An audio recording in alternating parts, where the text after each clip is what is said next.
Number 5, Lockout. Fuck, man. Lockout pissed me off because that was a film I was really looking forward to. Because like, okay, Guy Pearce. I like Guy Pearce. I liked him in films. And he's the only damn good thing in this fucking movie, Guy Pearce. And that was pisses me off more. Because Guy Pearce plays a great fucking character. He's funny. He's entertaining to watch. He's a badass. He makes very funny, clever lines.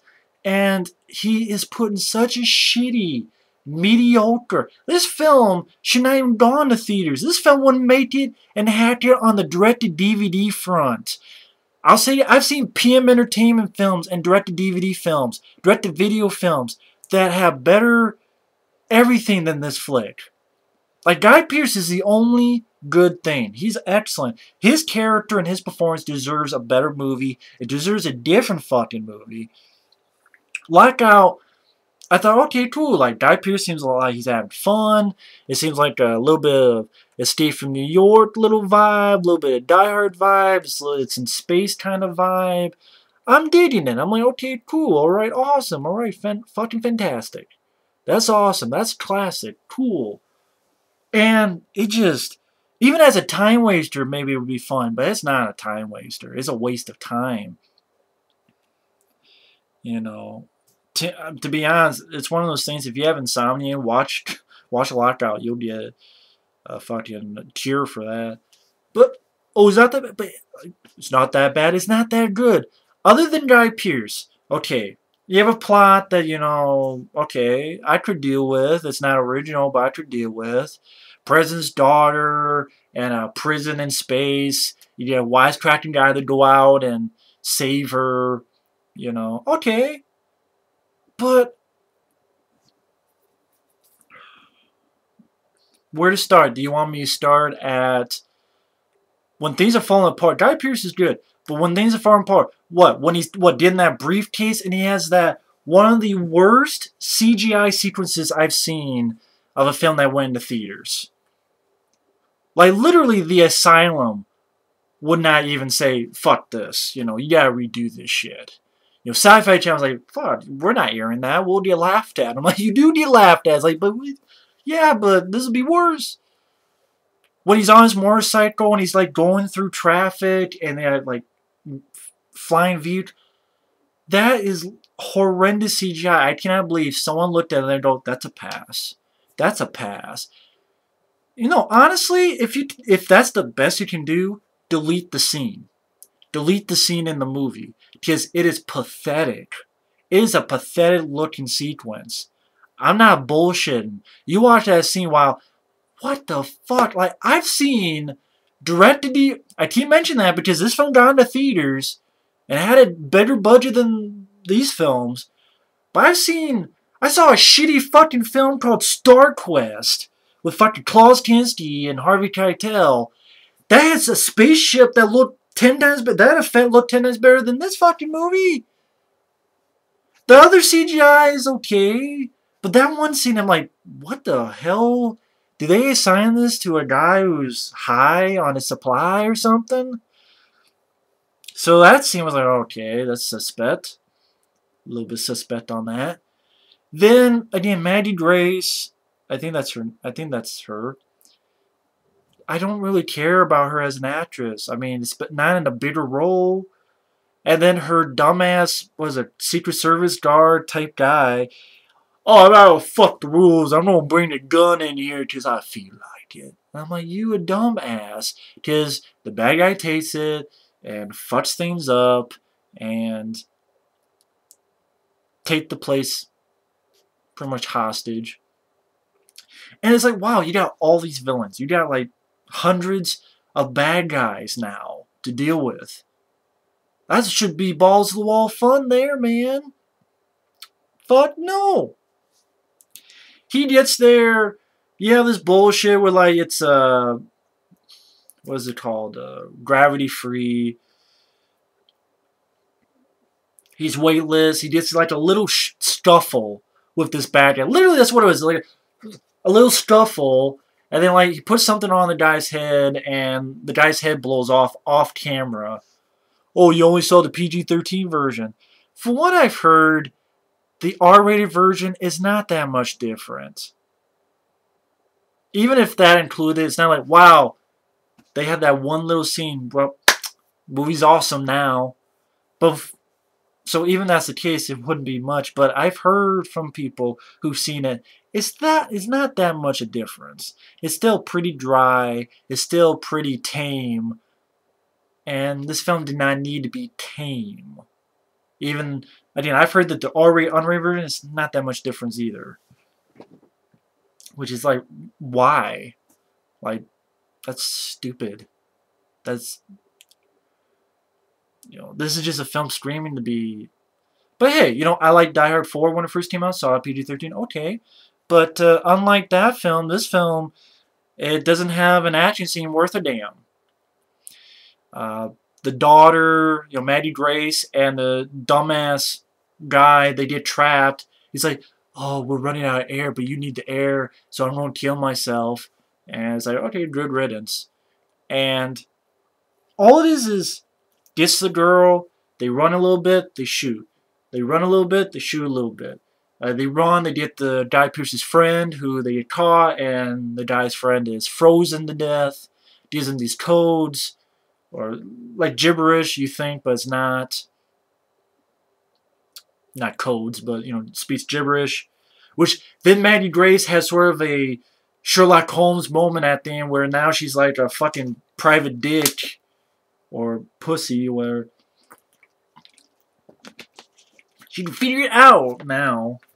I'm like, okay, there's nothing said before that, you know, she could do this kind of thing. It's kind of like the whim of her ass, but anyway, that's. And this film never has a single action set piece. Either Guy Pearce kind of scuffling with this guy, or kind of run and kind of gunning a little bit. It never has a single action set piece. And I'm like, why? Like, name one action scene that was worth a damn in this movie. One. Like Taken 2. It is a lot like Taken 2, where it's just very mediocre. This film is sadder. They're both sad because they're wasted potential. And the sadder with this one is that Guy Pearce is really, really good. It's just a really, really boring movie. And you have stupid stuff like there's a scene where him and Maddie Grace, they go in this this little area. And the camera, for some reason, focuses. Say this is a sign on a wall. They go through, and literally the camera pulls in to this sign that says something about the place being, that there's radiation. And, you know, don't be there for a long period of time, something like that. And like, okay, well, the camera fixated on that, must be something to it. No, it was completely pointless. They go in, some people shoot at them, they run away. Completely pointless. Just like, okay, you have a scene where, okay, Guy Pearce is gonna, again, Guy Pearce is good and has you know, his funny wisecracks. He's like, you know, he punches Maddie Grace to, okay, you know, I want to make you, you know, sort of blend in. I'm like, okay, this might be leading to something. No. They go in, about 10 seconds, they notice her. Then they run. I think that's when they conveniently see, like, Guy Pearce's friend. Oh, there you are. And then you just happen to be there, and then they run off. So it's like, that's what I mean. It's like, it doesn't lead to anything. And I'm like, why? You know, did you forget that, you know, it's okay to have certain action? Like, okay, Taken. You have the scene where he's kicking the guy's ass in the car and he chases the guy. You have the scene where all these people, like all these women are being used and he fucks the people up and you have a car chase. You have a set piece scene where he gets to the guy who he recognizes the voice on the phone, fucks up the table, fucking this guy. Like, that's actually set piece. Here, there is none. It just sort of plods along like a limp dick in front of your grandma, which no one wants to see that. Maybe she does, you know. But, you know, not everyone's cup of tea. And you have an ending that is beyond anticlimactic. Beyond anticlimactic. It's Maggie Grace gives herself up like a dumbass, which was pointless. Because the other bad guy killed most of the hostages, I think it was, or something like that. The other guy did. There's like two main villains. One kills the other. I'm like, okay, I guess that's the end of that guy. And then this is all that happens at the ending. Guy Pearce comes up, punches the guy once in the face. Oh. Gets Maddie Grace. They get off the ship. Then these random soldiers, that were called, go up and blow up the ship.